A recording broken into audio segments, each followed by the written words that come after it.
Hello everyone. Today, we are diving into a common engine problem solver. We will learn how to test a 3-wire crank sensor using just a multimeter. This is a crucial sensor for your engine's operation. If it fails, your car might not start or could run very poorly. Understanding this test can save you time and money. Let's get started. First, safety is key. Always disconnect your car battery before working on electrical components. Make sure the ignition is off. You will need your trusty multimeter and, ideally, your vehicle's wiring diagram. The wiring diagram helps you identify which wire is which. For a 3-wire sensor, you typically have a power supply wire, a ground wire, and a signal wire. Now, locate your crank sensor. It is usually found near the crankshaft pulley at the front of the engine, or sometimes near the flywheel at the back. Once found, carefully disconnect its electrical connector. Next, we will check the power supply. Turn your ignition key to the on position, but do not start the engine. Set your multimeter to DC volts. Connect the black lead of your multimeter to a known good ground point on the chassis or battery negative terminal. Then, carefully backprobe the power supply wire at the sensor's connector using the red lead. Your wiring diagram will tell you which one. You should see around 5 volts or 12 volts, depending on your vehicle's design. If you do not see this voltage, you have a power supply issue, perhaps a blown fuse or a wiring problem. Second, let's test the ground connection.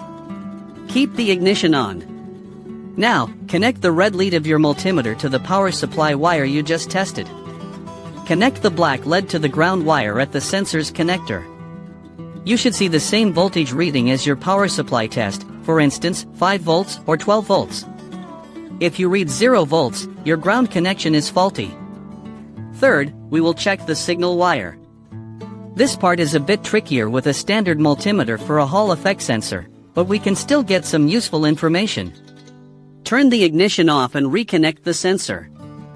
You will need to backprobe the signal wire with the red lead of your multimeter. Connect the black lead to a good ground.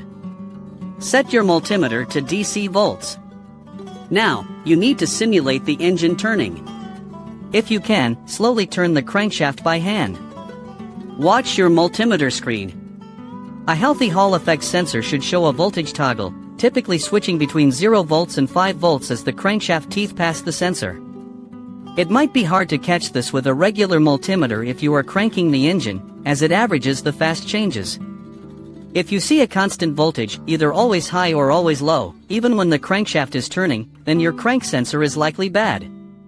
Another quick check: with the ignition off and sensor disconnected, set your multimeter to ohms. Check for a short between the signal wire and power, or signal wire and ground. You should see a very high resistance or an open circuit. If you see very low resistance, there might be an internal short in the sensor.